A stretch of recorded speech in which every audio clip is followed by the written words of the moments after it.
여러분 한 2015년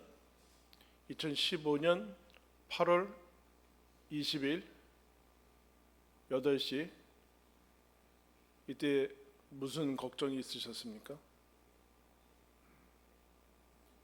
어제에도 기억이 안 나는데 무슨 10년 전 얘기를 합니까? 그죠? 그러면 한 1년 전에는 무슨 걱정하면서 보내셨습니까? 대부분 기억나지 않죠. 그래서 어떤 이제 사람은 우리가 워낙 걱정을 많이 하니까 걱정하는 날을 만들어라, 아니면 걱정하는 시간을 만들어서 걱정하는 거 적어서 다 넣어놓고 나머지는 걱정하지 말고 한 날에 몰아서 해라. 그리고 열어봤더니 여러분 한 달 동안에 많이 쌓였겠죠. 그 열어봤더니 한 90%는 정말 걱정하지 말아야 되는 이제 쓸데없는 그런 걱정인 거고, 나머지 몇 가지만 이제 아직도 중요한 것들이라는 것이죠. 우리가 뒤로 돌아갔는데 앞으로 가볼까요? 앞으로 한 50년 후에 여러분 어디 계실 것 같습니까? 의술이 좋아져서, 혹 의술이 너무 좋아져서 뭐 그럴 일이 있을지 모르겠지만 100년 후에 여러분 뭐 하고 계시겠습니까?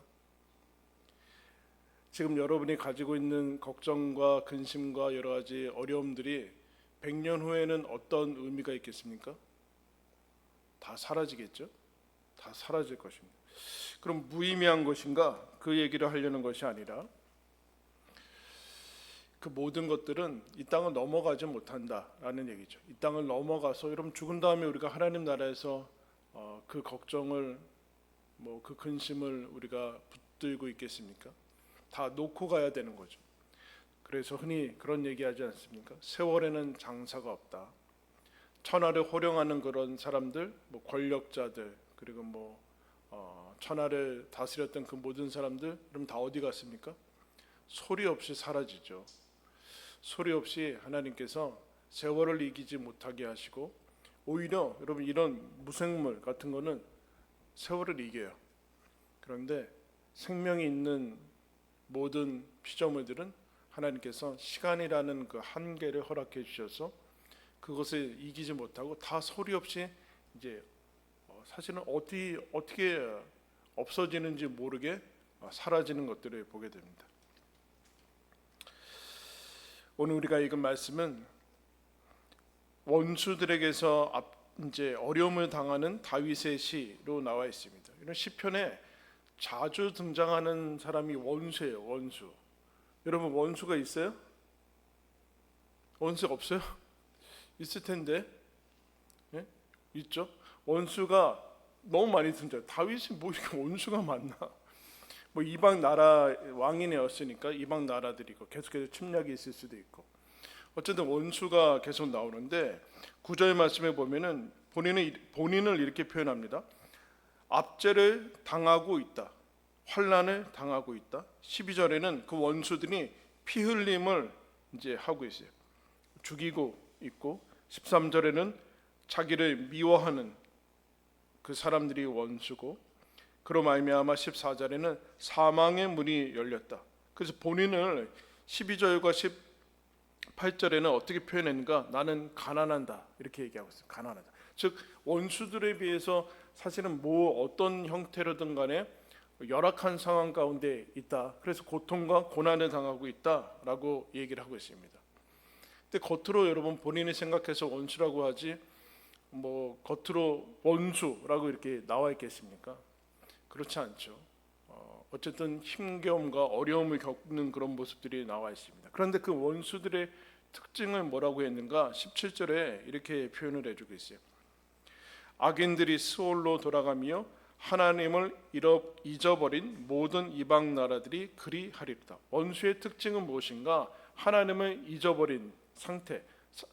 사실 잃어버린 사람이라고 이제 특정 태어나는 것이 아니라 잃어버릴 때, 하나님을 잊어버릴 때 원수와 같은 상태가 되죠. 이 사람들은 그러니까 어떤 상태가 되는가? 하나님을 잊어버렸으니까 20절에 두려움도 없어집니다. 두려움도.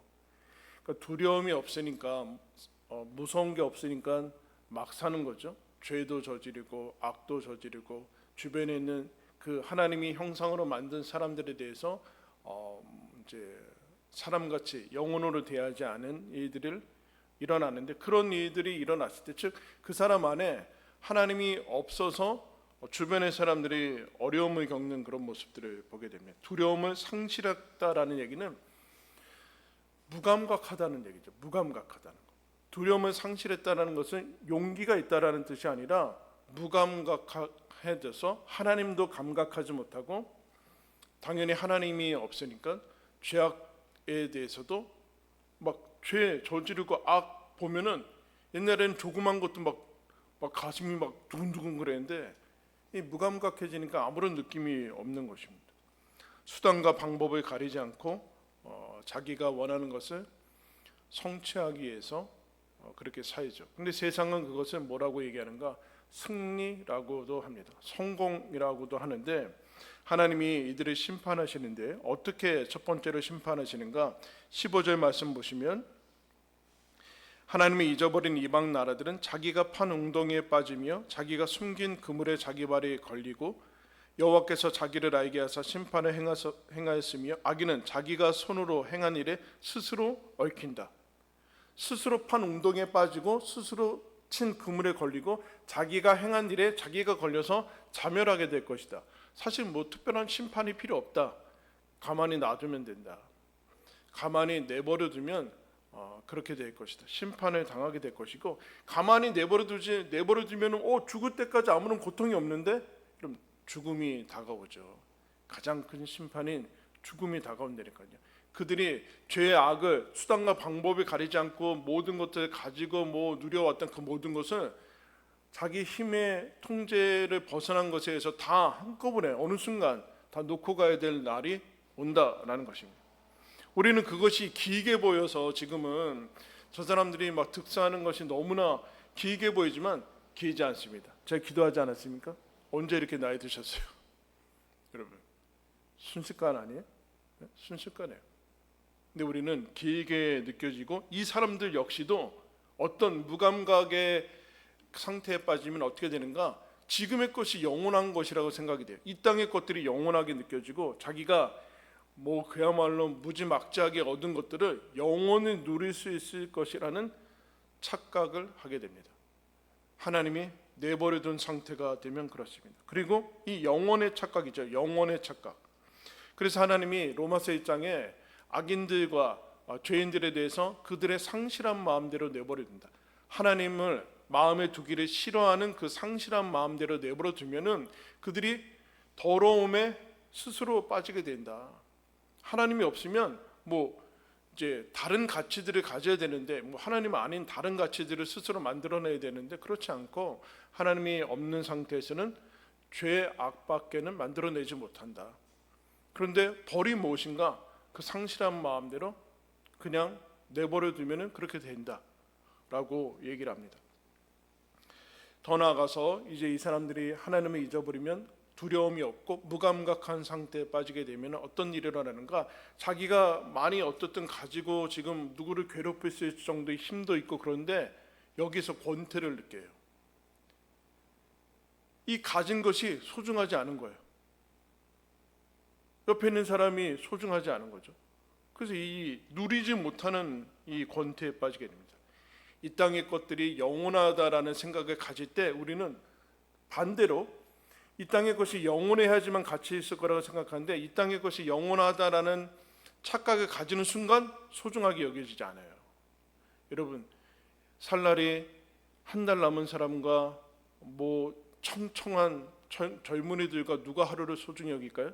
사람에 따라 다르겠죠. 사람에 따라 다르겠지만 자기의 날이 얼마 남지 않은 사람이 하루하루를 소중히 여기고, 물론 절망해서 미리 낙심할 수도 있겠지만, 그 영원하지 않은 것에 대한 자각이 이 사람들은 무감각해지고 권태를 느끼게 되고 소중함을 느끼지 않게 돼서 결국에는 이 땅에 영원하지 않은 것에 대해서 영원하다고 착각을 해서 결국에는 영원한 것을 놓치게 된다라는 지금 그 상태를 보고 있습니다. 그런데 놀랍게도 그 영원함에 대해서 알고 있는 사람은 지금 지금 현재는 고통을 가지고 있다는 거, 고통을.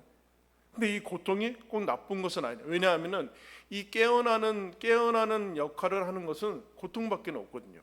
고통과 고난이 와야지만 지금 내가 가진 이 건강이, 이 육신이, 내가 누리고 있었던 이 삶이 영원하지 않구나.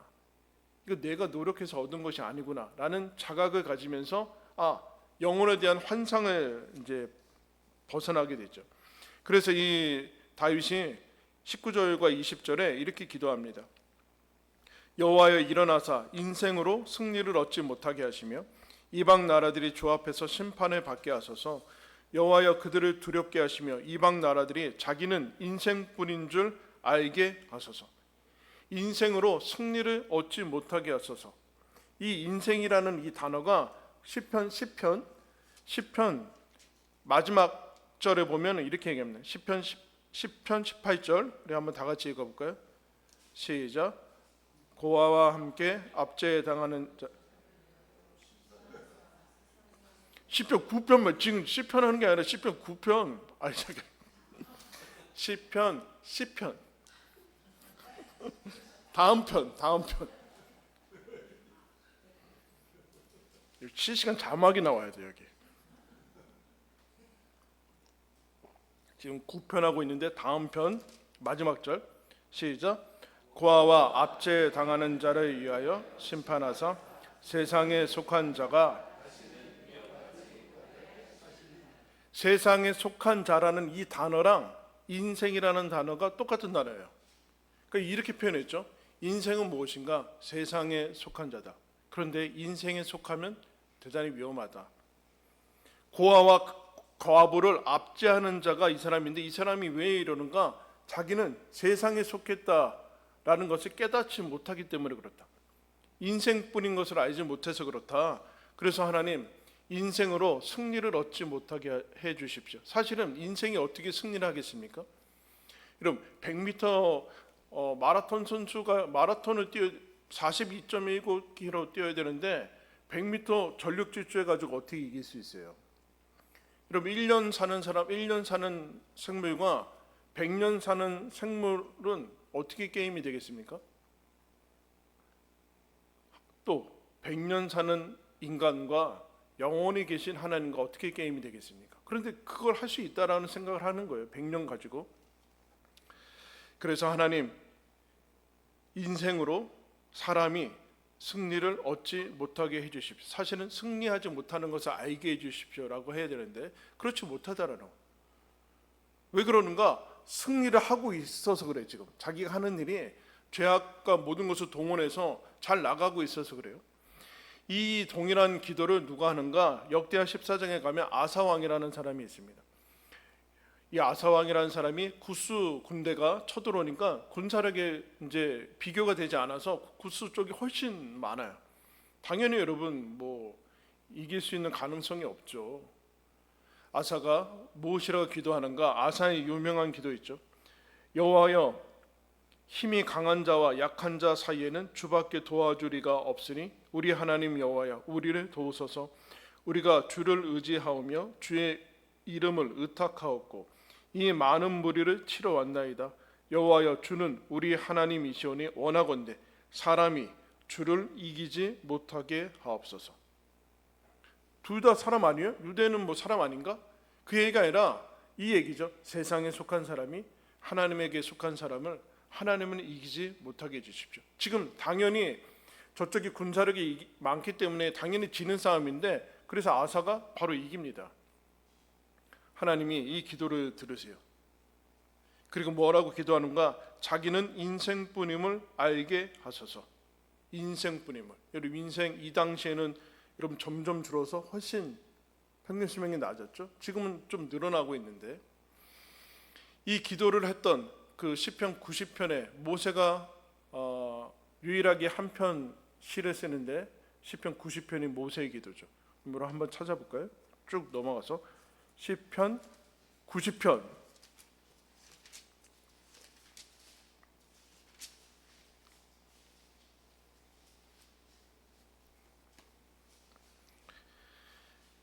그 제목에 여러분 뭐라고 나와 있습니까? 하나님의 사람 모세의 기도, 이게 대단히 중요한 얘기예요. 하나님의 사람, 너 사람이 아니라 그냥 사람이 아니라 하나님의 사람이라는 거 붙여있어요. 왜냐하면 이렇게 얘기합니다. 주여, 주는 대대에 우리의 거처가 되셨나이다. 산이 생기기 전, 땅과 세계도 주께서 조성하시기 전, 곧 영원부터 영원까지 주는 하나님이시니이다. 주께서 사람을 티끌로 돌아가게 하시고, 사람, 이게 이 사람이라는 단어가 아까 얘기했던 인생이라는 단어와 똑같죠. 인생으로 티끌로, 여러분 번호 나와 있죠. 번호 뭐로 나와 있습니까? 파멸로 나와 있어요. 사람을 티끌로 돌아가게 하시고 말씀하시기를 너희 인생들은 돌아가라 하셨사오니 주의 목전에는 천년이 지나간 어제 같으며 밤이 한순간 같을 뿐이니이다. 너희들은 하나님에게는 천년도 그냥 하룻밤과 동일하다. 그래서 쭉 내려가셔서 9절 보시면 우리의 모든 날이 주의 분노 중에 지나가며 우리의 평생이 순식간에 다하였나이다. 우리의 연수가 70이요 강건하면 80이라도 그 연수의 자랑은 수고와 슬픔뿐이요 신속히 가니 우리가 날아갑니다. 여러분 천년도 한순간 같은, 하나님 앞에는 한순간인데 우리 7, 80년, 100년은 그냥 화살같이 날아간다라고 모세가 그렇게 표현하고 있습니다. 그러면서 본인은 뭐라고 얘기하는가? 하나님, 우리가 사람이 티끌인 것을 알게 해주십시오. 그런데 악인들은 뭐요? 그걸 몰라요. 악인의 상태는 그걸 모르고, 그래서 모세가 하나님을 만난 다음에 본인이 티끌이고 하나님이 돌아가라고 하셨는데, 그래서 어떻게 기도하는가?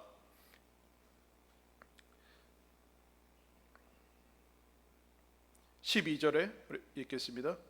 우리에게 우리 날 계수함을 가르치사 지혜로운 마음을 얻게 하소서. 이렇게 기도해요. 하나님, 우리에게 7, 80년인데 얼마 정도 남았는지 알게 해주십시오. 악인들은 죽음에 대해서 생각을 하고 있지 않죠. 뭐 죽어도 죽으면 끝이라고 생각하는데 그렇지 않다. 티끌이 각성을 하는 거예요. 하나님, 주를 두려워하게 해주십시오. 깨어있게 해주시고 감각을 하게 해주십시오. 감각. 무감각한 상태에서 벗어났을 때 내가 외면하고 있었던 것이 나오죠. 내가 티끌이구나. 하나님에게서 내가 몇 년 지나면 흙으로 돌아가게 돼 있구나. 하나님을 만나게 돼 있구나. 즉 유한하구나. 나는 한계가 없는 것이 아니라 유한한 사람이구나. 한자어로는 반드시 멸하는 필멸성을 가지고 있구나. 시간 안에 있구나 라는 것을 하나님의 사람 모세가 얘기를 하고, 그냥 사람이 아니라.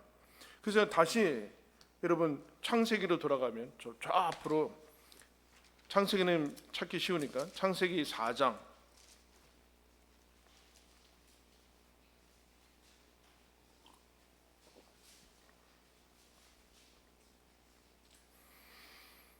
창세기 4장 25절 26절 다 같이 읽겠습니다. 시작. 아담이 다시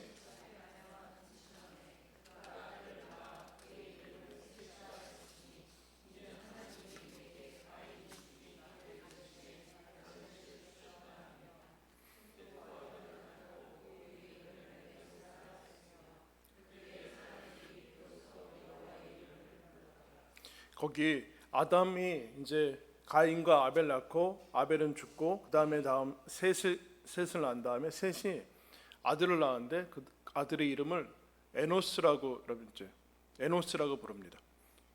그 에노스라는 이름이, 이 에노스라는 이름을 붙였는데 이 에노스라는 뜻이 사람이라는 뜻이에요. 좀 우리가 했듯이 하나님 인생으로 승리하지 않게 해주십시오라는 그 인생이 에노스예요. 하나님 인생뿐임을 알게 해주십시오. 에노시. 하나님 사람이 티끌로 돌아가게 하셨습니다. 사람이 에노시. 세상에 속한 자 에노시. 이 뜻이 무슨 뜻인가? 죽을 수밖에 없는 존재라는 뜻입니다. 죽을 수밖에 없는 존재라는 것을, 여러분 자식의 이름을 낳으면서 너는 죽을 수밖에 없다. 이게 뭐죠 도대체? 왜 이렇게 이름을 짓는 거죠? 그런데 이것이 보통 명사로 쓰일 때는, 고유 명사가 아니라 보통 명사로 쓰일 때는 사람으로 써요. 즉 사람은 뭐라는 거예요? 죽을 수밖에 없는 존재가 사람이래. 아담은 흙이란 뜻이죠. 아담은 티끌인데 티끌인 것을 깨닫지 못하고 계속 그 다음에 자녀 낳고 에노스 난 다음에 티끌이라는 것은 죽을 수밖에 없다. 아담으로 정신을 못 차리니까 아담도 사람으로 쓰이는데 에노스라는 이름을 지으면서 사람이라는 것을 또 하나 만듭니다. 그래서 그 얘기를 하는, 하나님 사람으로 에노스가 티끌인 것을 알게 해주시고 사람이 돌아간다라는, 흙으로 돌아간다는 것을 알게 해주십시오. 여기서 사람은 아담의 아들이야. 아담. 사람의 아들들이 흙으로 돌아가는 것을 알게 해주시고 에노스, 사람이 인생이 죽을 수밖에 없다라는 것을 알게 해주십시오. 그때 어떻게 합니까? 비로소 여호와 이름을 불렀더라. 자기가 인생, 즉 사람, 에노스, 죽을 수밖에 없는 존재라는 것을 알고 아담의 후손, 흙이라는 것을 아는 동시에 그때만이, 그 자각만이 영원하신 하나님의 이름을 부르게 됐다. 여기서부터 시작이 되는데 그 시편을 지금 다윗이, 다시 돌아가서 여러분, 다윗이 그 얘기를 지금 해주고 있어요. 다윗이 하나님 인생으로 승리를 얻지 못하게 하시고 자기가 인생뿐임을 알게 해주십시오. 죽을 수밖에 없는 사람이라는 것을 알게 해주십시오. 그때만이 악인에게서 벗어날 수 있습니다. 죽음에 대한 자각을 우리는 유한하고 그리고 한계가 있고 시간이란 그 안에서 아주 짧은 인생을 살다가 흙으로 돌아가는데, 그러면 허무와 무의미와 덧없음과 상실, 그래서 어떤 시인이 그렇게 얘기했어요. 살아간다는 것은 상실한다는 것이다. 즉 살아왔다라는 것은 수많은 것을 상실해 왔다는 것이다. 어거스틴이라는 사람이 이런 얘기했습니다. 공간은 우리들에게 사랑할 수 있는 기회와 그 많은 것들을 제공하지만 시간은 우리가 사랑하는 것들을 하나씩 가져간다. 거기에서 우리는 놀랍죠. 이것을 해결하지 못하니까 사람들은 어떻게 하는가? 세상에 나가면 서로 말하지 않기로 했어요. 무건의 약속을 했어요. 왜요? 죽음에 대해서 얘기하지 않기로. 해결할 수 없으니까. 그냥 뭐 할 수 있는 게 없어요. 이 상실에 대해서 얘기하지 않기로. 그런데 그것을 받아들일 때만이 어떻게 되는가? 저항하죠. 여호와의 이름을 부르게 돼요. 영원하신 하나님, 우리에게 나의 계수함을 알게 해주셔서 영원부터 영원까지 하나님인 우리의 거처로 돌아가게 해주십시오라고 하나님의 사람 모세가 얘기를 해주고 있어요. 그러면서 우리가 지난주에 얘기했던 시편 8편 4절에 사람이 무엇이기에, 바로 위에 있으니까 한번 보죠. 4절 사람이 무엇이기에 주께서 그를 생각하시며, 여기서 사람이 에노시, 죽을 수밖에 없는 존재가 뭐 그리 대단하다고 하나님께서 이렇게 우리를 생각하십니까? 그 다음에 인자는 아담의 아들 흙덩어리들이 무엇이길래 우리를 돌보십니까? 그렇게 얘기를 해줘요. 여기에 만나는 거죠.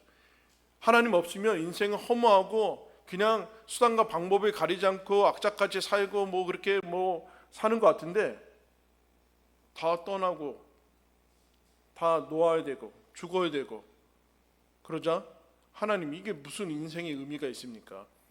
하나님이 왜 이와 같은 인생을 만들었고, 더 하나님 믿어서 지금 시편 다윗은 더 고생하고 원수들이 잘 살아가는 것 같은 거 보이고, 그런데 자 봐라, 너 그 인생 한 50년으로 앞으로 가봐라, 100년으로 앞으로 가봐라, 어떻게 될 것 같으냐? 지금이 무엇의 문제? 100m 너 전 100m 전력 질주하고 나머지는 포기하려고 하는 것이냐? 다른 방법으로 살아야 되는 것 아니냐? 저들이 승리하는 것이 아니지 않느냐? 라는 것을 얘기를 해주고 있습니다. 즉 승리란 원수와의 문제가 아니다. 너가 지금 놓치고 있는 것은 원수의 문제도 아니고, 원수가 없어지면 네 인생이 풀리는 것이 아니라 원수의 있고 없음의 관계가 아니라 하나님과의 문제다. 인생이라는 여기에서 너가 뭔가를 승리하려고 하는데 그 승리의 초점이 맞춰져 있지 않다. 여기서 놓고 갈 것, 덧없는 것, 그냥 우리가 덧없는 것을 사랑하는 것이 아니라 덧없는 것에 집착하는 순간 우리는 승리할 수 없다. 하나님께로 돌아와야 된다. 그러면서 다윗이 이와 같은 이들을 다 원수에 대해서 나열한 다음에 1절과 2절에 이미 선포했습니다. 내가 전심으로 여호와께 감사하며 주의 모든 기이한 일들을 전파하리이다. 내가 주를 기뻐하고 즐거워하며 지존하신 주의 이름을 찬송하리이다. 뭐가 승리라는 거예요? 감사하는 게 승리다. 너 하나님을 알아야지 감사할 것 아니냐. 감사할 것 아니냐. 주를 즐거워하는 것이 승리다. 원수가 있는다고 너가 지금 원수 때문에 네 기쁨 빼앗기고 즐거움 빼앗기고 노래를 빼앗긴 것이 패배다. 그들은 조금 있으면 사라지 안개고 파멸이고 흙으로 돌아갈 것들에 집착하고 있는데 너 흙 가지고 지금 저들과 싸우겠다는 것이냐? 왜 가장 중요한 영원한 것들 하나님과의 관계를 빼앗기고 있느냐? 그 얘기를 해주고 있어요. 영혼 감사와 기뻐하고 즐거워하고 찬송하는 노래를 주신 영혼이 찬송할 수 있는 것에 대해서 왜 그것을 놓치고 있느냐? 이게 승리가 아니냐? 이런 신앙인들이 우리가 가지고 있는 거 이거 승리 아닙니까? 두 번째, 그 다음에 뭐라고 얘기하는가? 9절과 10절에 여호와는 압제를 당하는 자의 요새이시여 환난 때의 요새이시로다. 여호와여 주의 이름을 아는 자는 주를 의지하오리니 이는 주를 찾는 자들을 버리지 아니하심이니이다. 봐라, 원수들은 찾아갈 때가 있느냐? 야, 원수들은 찾아갈 때가 있느냐? 울음을 쏟아낼 때가 있느냐? 그를 메시지 성경에서 이렇게 번역했습니다. 도착하는 순간 마음이 놓이고 언제든 문 두드려도 미안한 마음이 들지 않은 곳, 그게 하나님이다. 도착하면 하고 마음을 놓을 수 있고 언제든지 문 두드려도 미안해하지 않고 언제든지 반겨주시는 하나님이 있는 것 아니냐. 이건 놓치는 게, 이게 없는 게 실패 아니냐? 이게 어두움 아니냐? 무엇이 없는 것이냐? 그러면서 12절과 이렇게 12절에 피 흘림을 신문하시는 이가 그들을 기억하시며 가난한 자의 부르짖음을 잊지 아니하시도다. 이것도 이렇게 번역했습니다. 흐느낌과 신음소리 하나를 놓치지 아니하시는 하나님이 있다. 흐느낌과 신음소리 하나도, 우리 아까 찬양하지 않았습니까? 너의 작은 신음소리도 놓치지 아니하시는 하나님이 너의 하나님이다. 이거를 놓치고 잊어버리는 것이, 원수가 있다고 너희 거 빼앗아 갈 거라고 막 그러는 것이, 그게 실패고 이것을 기억하는 것이 승리다라는 것. 승리다. 하나님이 나를 영원히 기억하시고 모든 것들을 기억하시는구나. 내가 사는 모든 것들이, 그래서 냉수 한 그릇도 주의 이름으로 주면 잊지 않으시는 하나님이구나. 내 삶이 영원이라는 그 존재, 하나님의 존재 안에 구속돼서 내 삶이 이제 더 이상 전혀 헛되지 않구나 라는 것을 알게 되는 것이 승리다. 그게 승리다. 그게 성공이다. 그게 성공이다. 그래서 성공, 승리를 여러분 요한복음 17장 3절에 예수님이 이렇게 표현했습니다. 영생은 곧 유일하신 참 하나님과 그가 보내신 자 예수 그리스도를 아는 것이다. 이거를 다르게 표현할까요? 승리는 영원하신 하나님과 참 하나님과 예수 그리스도를 아는 것이다. 다른 말로 표현할까요? 성공이란 하나님과 예수 그리스도를 아는 것이다. 아는 것이 뭐예요? 인격적으로 아는 것이죠. 하나님이 나를 아시고 내가 하나님을 알게 된 거. 원수들은 하나님을 잊어버렸대요. 하나님이 없다고 얘기합니다. 그런데 우리는 하나님을 알게 됐어요. 그게 성공이다. 그게 승리다. 하나님이 너희들한테 줄 수 있는, 가장 인간에게 줄 수 있는 가장 놀라운 승리다. 그러면서 더 이렇게 얘기합니다. 너희가 세상에서는 환난을 당하나 담대하라. 내가 세상을 이겨노라. 그래서 고린도전서 15장에 가면 이렇게 얘기합니다. 우리에게 이김을, 승리를 주시는 하나님께 감사하노니 너희가 하는 모든 죄의 일이 헛되지 않을 것이다. 하나님이 주님께서 이기셨으니 그 승리를 우리에게 주시는 분이 하나님이다. 너희는 승리를 얻은 자가 되었다. 인생 뿌린 자가 아니라 영생이 있는 사람이다. 세상에 속한 자가 아니라 하나님께 속한 사람이다. 너가 하는 모든 것 하나도 하나님께서 놓치지 아니하시고 영원으로 갚아주실 것이다. 영원히 사는 사람이다. 100년 사는 사람이 아니라 영원히 사는 사람이니까 이것들을 놓치지 마라. 하나님을 놓치지 말아라. 하나님 노래하고 즐거워하고 이 땅에 놓고 가야 될 것들 때문에 그와 같은 시선을 놓치지 말아라 라고 우리들한테 말씀해 주고 있습니다. 여러분, 인생 승리가 무엇입니까? 하나님을 알고 믿는 것입니다. 여러분이 저희가 그 성공과 그 승리의 삶으로 이미 초대받아서 살아가고 있다는 사실을 기억하시고 세상에 대해서 담대하게 또 살아가시기를 예수님의 이름으로 축원합니다. 기도하겠습니다.